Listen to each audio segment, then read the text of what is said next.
Hi, and welcome back to the Anti-Alienation Project. I'm Maddie. I am a formerly alienated child, so I was alienated from my dad for 20 years. I figured everything out last year. This summer, I started the Anti-Alienation Project in order to speak out against this form of terrible child abuse and domestic violence. You may remember a few weeks ago, I made a video about a psychological study that was conducted by the University of Tasmania. The University of Tasmania in Australia is really blowing me away with their efforts in researching parental alienation. This study is called A Qualitative Exploration of Reunification Post-Alienation from the Perspective of Adult Alienated Children and Targeted Parents. It's a mouthful. In other words, it's a study that looks at what happens when adults grow up, realize what happened to them as a child and their whole life, and they decide to reunite with their targeted parent. The study looks at what that is like for both adult alienated children and targeted parents. In the first video I did on this particular study, I analyzed it and reacted to the portions that were involving the adult alienated children because that is my perspective. I asked you guys if people are interested. I will do the second part of the study talking about the targeted parents' point of view. I've gotten enough interest that I think it's worthwhile. I'll leave the link to the study in the description if you want to go ahead and open that study up to follow along. I'm going to start on page 7. Halfway through the page, it says targeted parent experiences of reunification. I think some of this information might be kind of hard for me to digest just because I have a lot of guilt still about the way I did treat my dad. But it is important to get this information out there, and you might be wondering, like, what would it be for you one day when you reunite with your child? So this is helpful information. Apparently there were 12 targeted parents interviewed. There's really not much research on this voluntary reunification. So hats off to the University of Tasmania for even conducting this research. Good job. It says that there are 3 themes identified in the analysis. What is reunification? Factors impacting reunification, and life post-reunification. What is reunification? Targeted parents' definitions of reunification were varied. It says that targeted parents found that reunification is subjective. All targeted parents consider themselves to be reunified with their adult alienated children. However, the type of relationship and level of contact with their adult alienated children varied. I think this is to be expected. No 2 cases are the same. In some cases, the adult alienated children resided with their targeted parent full time. Some lived with their alienating parent, and some lived alone. Interesting. Contact between the targeted parent and adult alienated child ranged from daily to occasional contact. Okay, I will say that if the child is living with their alienating parent, I know that's going to interfere with the ability to reunite in a healthy way. Basically, the most effective treatment for children who are being alienated from one parent is to remove the child from the custody of that alienating parent. It's not too different for adults who figure it out or adults who are still being alienated from a parent. And my belief, my view, which is supported by a lot of experts' research, is that even if you're an adult, you still need to follow that protocol and get some separation, some distance from that alienating parent if you want to have a successful reunification with your targeted parent. The catalyst event. I bet this is something a lot of parents are curious about. What causes an adult child of parental alienation to have a spontaneous come to Jesus moment where they realize the truth? It says that all targeted parents reported that reunification was a decision that their adult alienated children made following a catalyst event. This is something I've spoken about at length. Similar to being in a cult, you're not going to question the cult and leave unless there is one or more trigger. I call it a trigger, but they call it here a catalyst event that makes the alienated child question their reality. 2 targeted parents reported that people in the adult alienated child's life prompted the adult alienated child to make contact. Wow. The prompting appeared to take the form of a person asking curious questions about the relationship or lack thereof with the targeted parent. That did not happen in my case, but I've spoken with others in my situation who they got into a new romantic relationship, for example, and their partner started asking them questions about their other parent and why are they so bad and why are you talking to them, and it got their head spinning and they started to reach out. Or you could have an aunt or an uncle who finally has enough and reaches through that child and is like, listen, here's the truth. And if you're psychologically ready, if you have the emotional, mental development, cognitive development to be able to put your pride aside and question whether or not you've been believing the truth, yeah, that can be awesome. That can be a breakthrough. All you aunts and uncles out there, grandparents, I know that there's a lot of fear and you don't want to overstep, but when we're talking about childhood, I think it's fair for some trusted, loving family members to try to get through to the child. That's my personal opinion. I know some people are going to disagree. Just my opinion. I'm not an expert.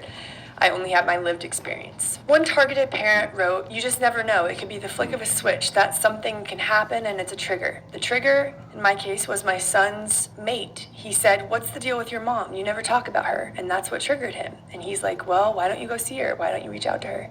Just as I was saying, that can be a very effective trigger. For another targeted parent, the catalyst for reunification was that parent being diagnosed with a degenerative disease. Other targeted parents speculated it was their age or increased independence, which prompted their contact. Yes, going to college, getting away, great. I have also seen that in other studies too, that they quote like a death in the family or a catastrophic event can be a trigger. Reconciling with extended family and friends. 5 out of the 12 targeted parents discussed how the adult alienated child reconnected with extended family and friends, and that was part of their reunification process.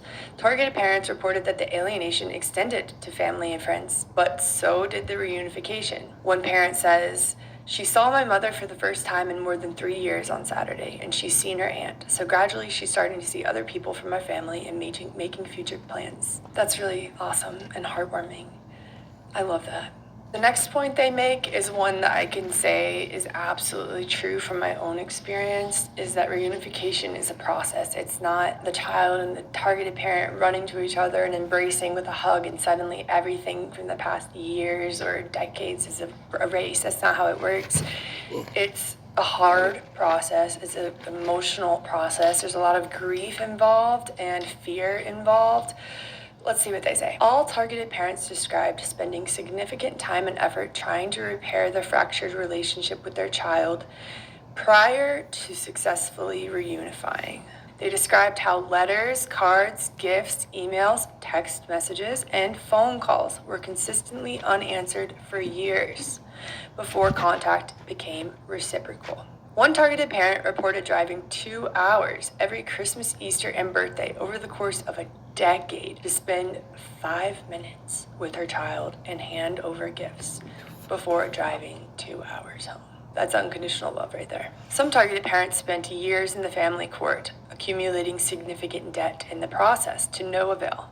Others described their child as being toward them during the reunification process. For 7 targeted parents, reunification after a catalyst event was immediate. For 5 targeted parents, reunification was a protracted process, characterized by periods of reconnection and withdrawal by the adult alienated child. That is very interesting to me. Obviously, I think these experiences are very different. Protracted periods of contact and withdrawal, geez, that would be emotionally taxing, very anxiety producing for the targeted parent and the child. Geez, my experience is definitely the first one. Here's how I describe it. It's as if my alienating parent was an onion and the layers were falling off for periods of years, probably 4 years, 5 years, maybe longer. The layers were falling off and I was learning more and more about the true person inside. But the parental alienation part, it was a very sudden realization for me. It was super traumatic, kind of happened all at once. I did reach out to my dad. We spoke, and there was never a protracted period of reconnection and withdrawal for me. In my case, it has been reconnection, kind of like, I never want to lose this relationship again. I will do anything to keep this relationship moving forward and rebuilding what we lost. But my dad has really welcomed me back. He hasn't held my actions over the years against me. He doesn't even hold any resentment towards me, and he does actively want a relationship with me, my husband, my kids, my family. So he has made it really easy for me to want to work for a relationship together. That's what I've always wanted, I just didn't think it was possible until I discovered parental alienation. But I can imagine if I had come to my dad and I had told him everything, and if he were resentful or if he still blamed me, I could see why some kids in that situation would be like, well, this is terrible. If their parent doesn't understand that it wasn't their decision, that they were used and brainwashed. I'm just speculating here about why this might happen. One parent says, it's been a real roller coaster. She's come back and I think about 5 times and then gone again. It's been a process. It's not just suddenly, Mom, I'm sorry, I really didn't mean to, I love you, and then we're all okay. It hasn't been like that at all. It's been really like one step forward, 2 steps back for years. You gotta do what you gotta do to get through the situation. We get it. It's really heartbreaking. It's really heartbreaking, and I can understand too why that might happen. It's not all the targeted parent's fault. When you are brainwashed and manipulated to believe these things for so long, you end up gaslighting yourself all day long about what's true and what's not. It's hard to unlearn those beliefs, and there's so much fear of getting hurt and being abandoned, maybe abandoned again. That's why there's so much of a need for therapists who truly get it, for support groups. Some targeted parents speculated that the withdrawal occurred because they challenged their adult alienated child in some way, such as enforcing boundaries or because they would not give in to their adult alienated child's demands. One targeted parent said that their adult alienated child withdrew because their child said they missed their siblings who still lived with the alienating parent. In this instance, the targeted parent said that the alienating parent prevented the adult alienated child from communicating with their siblings while they were maintaining contact with the targeted parent. Yeah, that I can say that will happen whether or not the siblings are living with the alienating parent. If those siblings are aligned with the alienating parent, yeah. If you reconnect with your targeted parent, you run the risk of losing your sibling relationships. You really do. I'm experiencing this. I have experienced this. It's just mind-blowing because you would think that after so many years of having a difficult relationship with your parent and your siblings not understanding that, or your siblings wanting you to have a good relationship with them, you would think that when you finally do learn the truth and reconnect with them, you would think that your siblings would be happy for you. Factors impacting reunification. All targeted parents identified factors that impacted the reunification process. Apparently, there are 2 sub-themes that emerged. Factors that helped reunification and factors that hindered reunification. Let's get into it. 10 targeted parents said support from others helped to facilitate reunification. Others included joining a parental alienation support group, speaking to other targeted parents, seeking counseling, and receiving emotional and practical assistance from friends and family members. One parent says, the other things that really helped was seeing a family therapist who specializes in this area and going to parental alienation support groups. It makes a big difference to talk to people who have been there. It really does. It really does. The healing process can accelerate. It can accelerate forward. And to find that support, it just lifts the weight off of your shoulders just a little bit, which is really helpful.